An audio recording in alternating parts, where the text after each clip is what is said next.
Royal insiders are left in disbelief following a stunning new development from Buckingham Palace. King Charles has reportedly made a startling proposal that changes everything. In a strategic maneuver, Duchess Sophie has officially accepted a prominent role once held by Meghan Markle. This decision has sent shockwaves through the royal family, sparking whispers of rivalry, redemption, and renewal within the monarchy. So, what exactly did Charles propose? And why Sophie? Today, we reveal the royal shakeup that is rewriting the family's future, the royal shift. It began quietly, without press conferences, flashing bulbs, or the customary royal fanfare.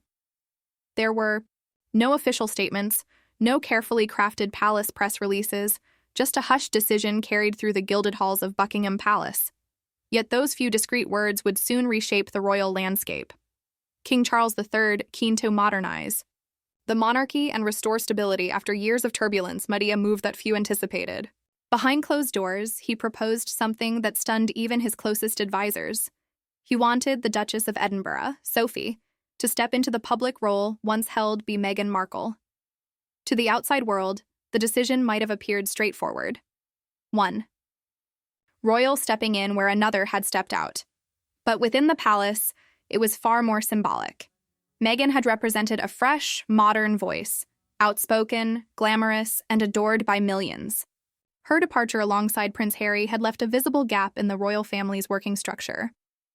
Public engagement slowed, charitable causes required representation, and a new generation of the monarchy struggled to find its rhythm. Charles recognized that if the monarchy was to endure the scrutiny of a fast-changing world, it needed figures who embodied both tradition and quiet resilience. Sophie, with her decades of dedication, seemed the ideal fit. She'd never sought the spotlight, yet had consistently earned respect through action rather than attention. When news of the king's private proposal reached her, the Duchess remained composed as always. During a small gathering, when a journalist asked if she felt ready to fill the void Meghan Markle left behind, Sophie's response became the moment that shifted everything. With a gentle smile and eyes that held both patience and quiet determination, she said, "What did people think we were doing before?" It was simple, yet it landed like a royal thunderclap. In a single sentence, Sophie dismantled years of public misunderstanding. She wasn't stepping up because of Meghan's absence. She had always been there, working quietly behind the scenes. Her words were neither boastful nor bitter. They were a gentle but firm reminder that true service doesn't require a stage or applause. Those in the room fell silent across the media. Her remarks spread like wildfire, a line that captured both grace and strength. Commentators hailed it as the comeback of the decade. Meanwhile, palace insiders described it as the moment the crown subtly shifted its balance. For King Charles, the exchange confirmed what he had long believed. Sophie wasn't just a substitute. She was a symbol, a living example of the kind of steady, dependable service that had defined his late mother's reign. His proposal wasn't merely about filling a vacancy. It was about restoring the monarchy's heartbeat. And in that quiet yet powerful moment, it became clear Sophie wasn't replacing anyone. She was redefining what it truly meant to serve the crown. King Charles's secret proposal didn't just reaffirm Sophie's place, but strengthened her role at the very heart of royal duty. What inspired the king to make such a bold choice? And does Sophie truly deserve the title? Now, let's explore how Sophie became the chosen one, the monarch's secret weapon. Long before the palace's quiet reshuffle or King Charles's unexpected proposal, Duchess Sophie had already established her place as one of the monarchy's most dependable pillars. She didn't need grand speeches, glittering scandals, or magazine covers to prove her worth. Her record spoke louder than any royal title ever could. While others captured headlines and drew crowds, Sophie captured something far more enduring: hearts. Her work wasn't about appearances, it was about impact. Over the years, she had devoted herself to more than 70 charities across the world, focusing on causes that reflected compassion over glamour. From championing women's rights and promoting gender equality to supporting individuals with disabilities and those facing social exclusion, Sophie's presence conveyed quiet strength. Her dedication wasn't loud or flashy. It was genuine, consistent, and deeply human. Royal author Katie Nicholl once described her as the Windsor's secret weapon, and the nickname couldn't have been more fitting. Sophie had become the monarchy's silent force, a royal who preferred boardrooms to red carpets, hospital wards to gala halls. Her approach was simple: service without spectacle. She represented the crown with a dignity that reminded people what royalty once stood for: duty, discipline, and decency. King Charles recognized that clearly. Amid a royal landscape often shaken by public controversies, shifting loyalties, and fractured relationships, Sophie remained the calm in the storm. Where others sought independence or escape from royal duties, she quietly embraced them. She showed up not for applause, but because she believed in the work itself, which made her invaluable to the king. He trusted her not just as a working royal, but as a reflection of the monarchy's best self: steady, loyal, and unshaken by noise. Sophie's strength wasn't just in her dedication, it was in her restraint. She had mastered the art of serving without overshadowing, leading without demanding attention. Her warmth and reliability made her one of the few royals the public genuinely admired without reservation. She wasn't chasing popularity, yet she earned it effortlessly through sincerity. In an era where modern voices and media-driven personalities were redefining the royal image, Sophie represented something timeless: quiet power. She didn't just maintain the crown's dignity, she refreshed it. Her every engagement, her every act of empathy reinforced the values King Charles sought to preserve in his reign: purpose over performance, service over self. By the time the king looked for someone to embody the next phase of the monarchy, the choice was clear. Sophie didn't just fit the role, she had long been living it. While others sought to redefine what it meant to be royal, she simply reminded the world why the title mattered in the first place.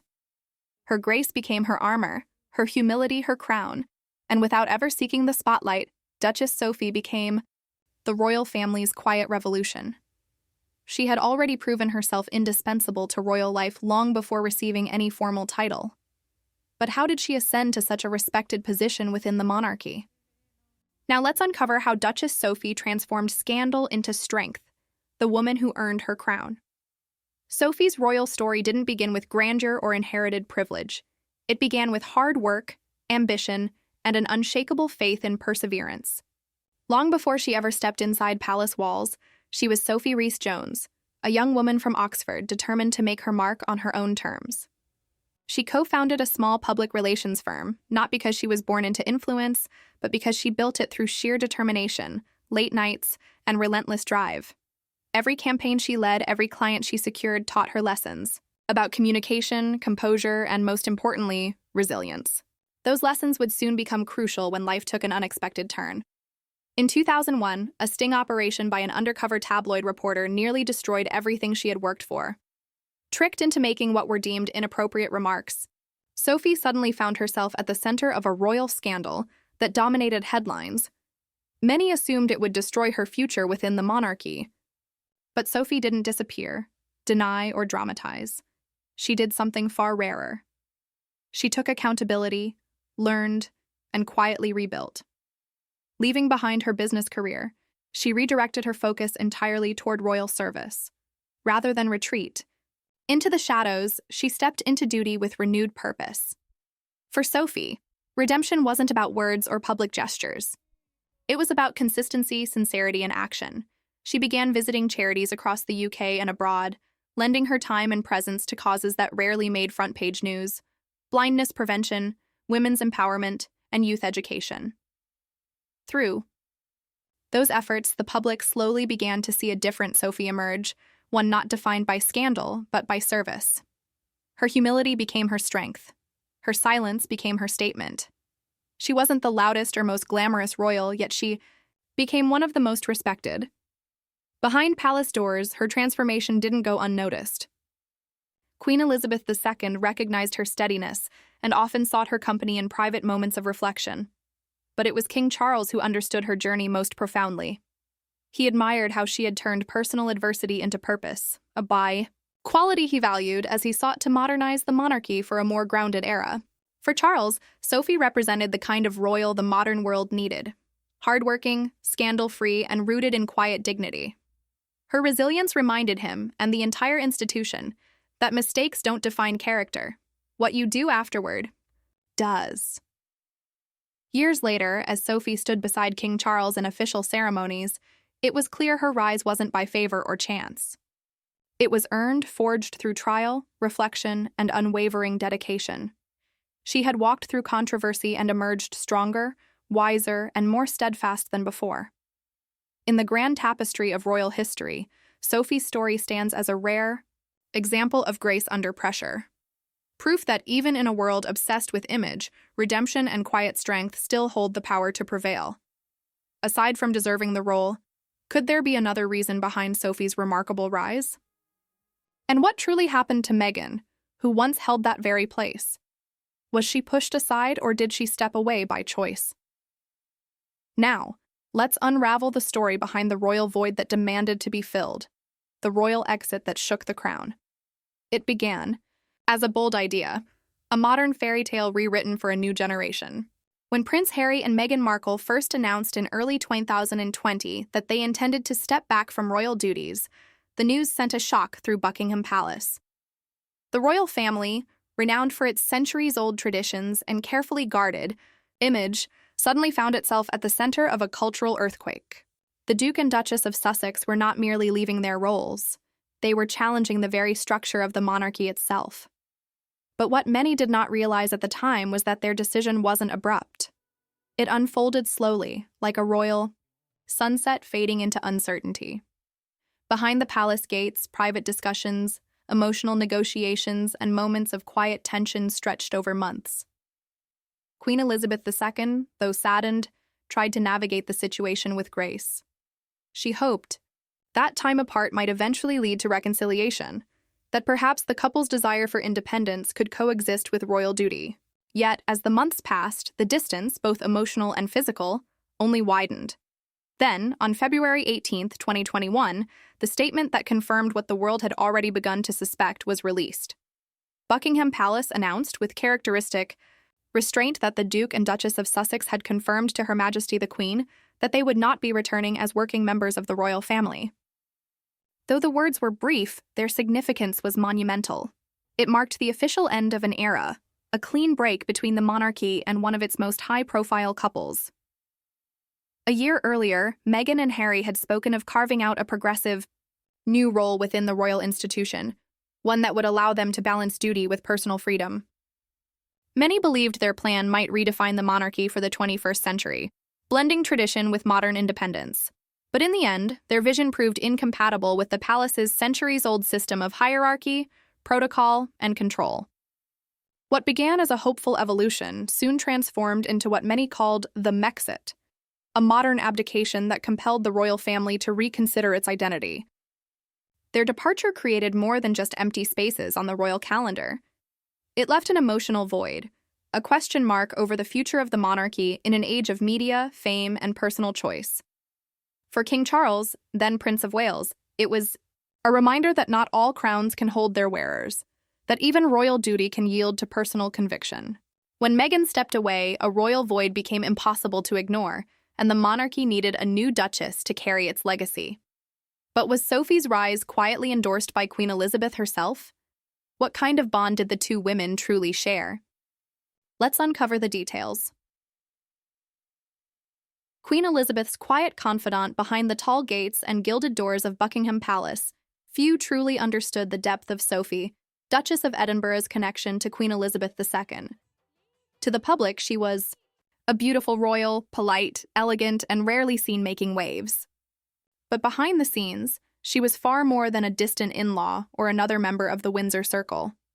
She was a companion in the truest sense, someone who understood the Queen not through titles or protocol, but through quiet empathy and shared strength. Their bond wasn't forged in grand gestures or formal occasions. It grew in the still moments, the long walks at Balmoral, the private teas where laughter replaced royal ceremony, and the simple conversations that required no audience. The Queen, who had witnessed the best and worst of human character over her 70-year reign, found in Sophie a rare constant, someone who neither sought attention nor shied away from duty. Sources close to the palace have often said that the Queen saw something familiar in Sophie.